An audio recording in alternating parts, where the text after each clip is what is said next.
Hey guys, welcome back to Jack of All Trades. Today I'm going to show you guys a video of my pantry. As you know on the news, all the stuff going on in Europe, Canada, the USA with the food supply. I just thought I'd make this video for you guys. I'm not here to fearmonger, but the Bible says that a prudent man sees evil coming and prepares. So I see something happening in the future, and we need to start preparing for things because things can get pretty rough in the next couple months. And now I ran out of the oxygen absorbers that I usually use to seal up my food. So I'm going to show you another method to seal your food without using oxygen absorbers. And what you're going to need, you need a vacuum cleaner, like a small attachment like this. Then you're going to need some metal bags, Mylar bags, food grade to seal. And you're going to need just a good old iron on the hottest setting to seal up the bags. And you're obviously going to need your supply, which is now this is my hard white wheat berry. I picked it up at Ultra Foods in Milton, Ontario at $1 a pound, or a 10 kilogram bag for $20.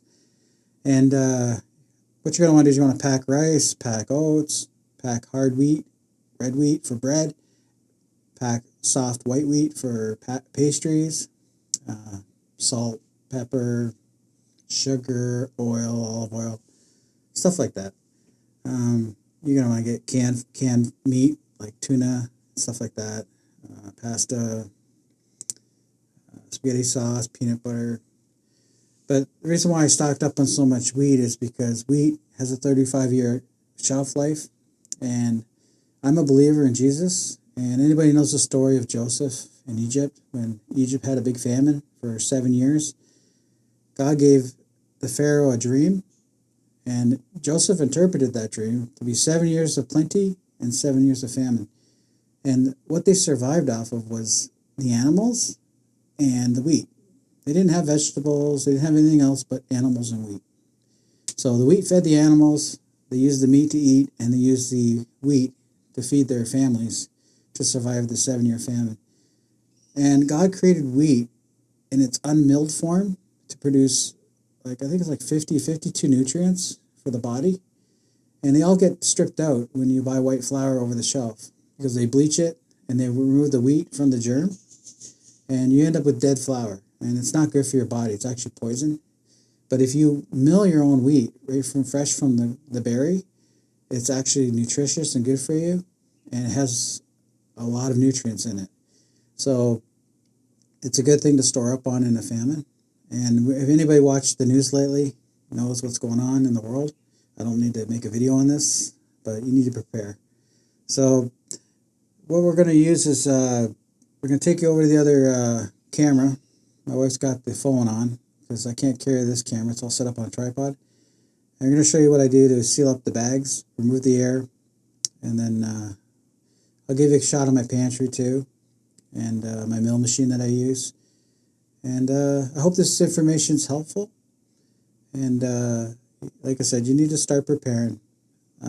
Proverbs says, evil foresees, like the prudent foresees evil and steps aside and prepares, while the simple are wiped away in the whirlwind.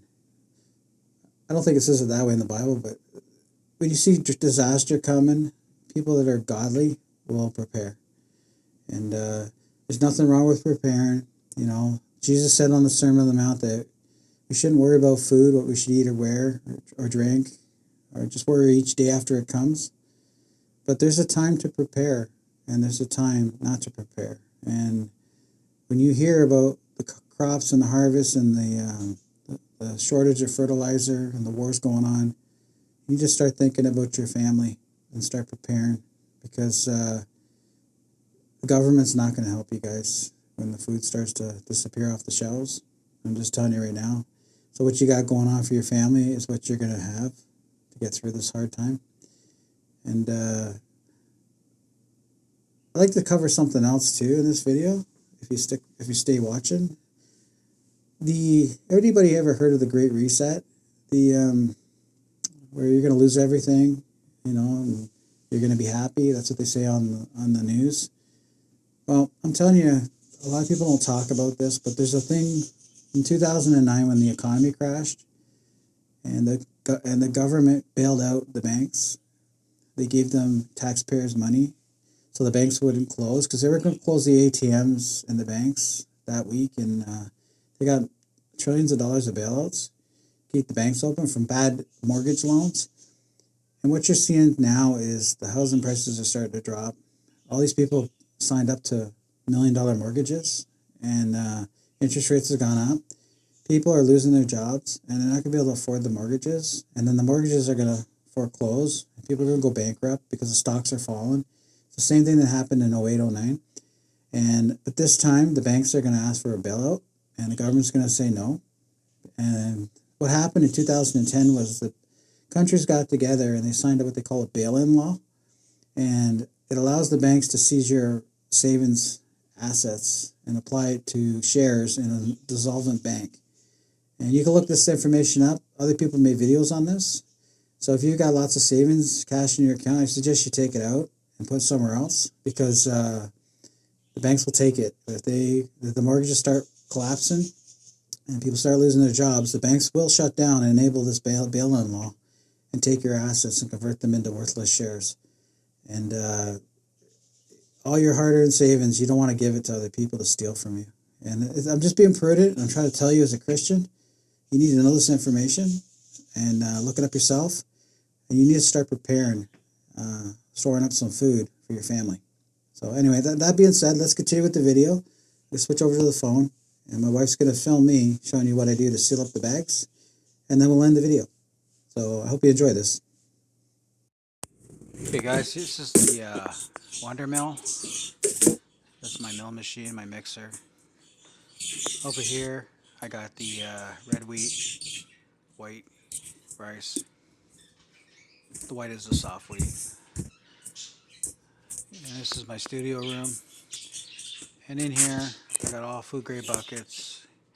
And I have 300 pounds of wheat total. 2 big huge bags of rice. I got oats and other things. Okay, so this is going to be a quick example of how I seal. This is some rice in the bag. Just grab a stick, just like this. You're going to want to iron out the majority of the bag. Leave a little gap. Then take your vacuum cleaner attachment, iron. You're going to just measure this out. You're going to iron up to the thickness of your attachment, just like this. Set your iron on the hottest temperature it can go.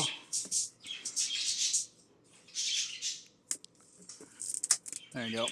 And then you're just going to insert the vacuum attachment into the little hole. And we're going to suck the air out with the vacuum cleaner. And we're going to seal it before we pull the vacuum attachment out. You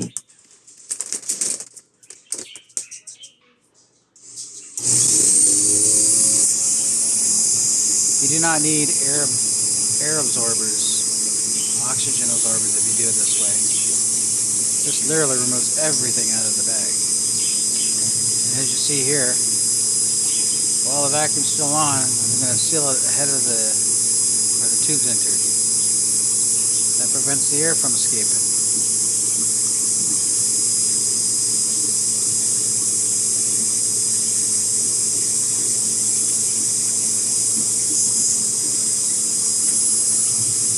There you go. Very simple. Like I said, prepare, get ready. For those who believe in Jesus, we know He's coming back soon. We know that I believe in the rapture, that it's going to happen before the tribulation happens, but nobody knows when it's going to happen. It could be 10 years from now. So all the signs are here. Everything's in place, but we could be going through some hard times before that day. So you need to prepare. So anyway, thank you for watching, guys. You guys have a good day.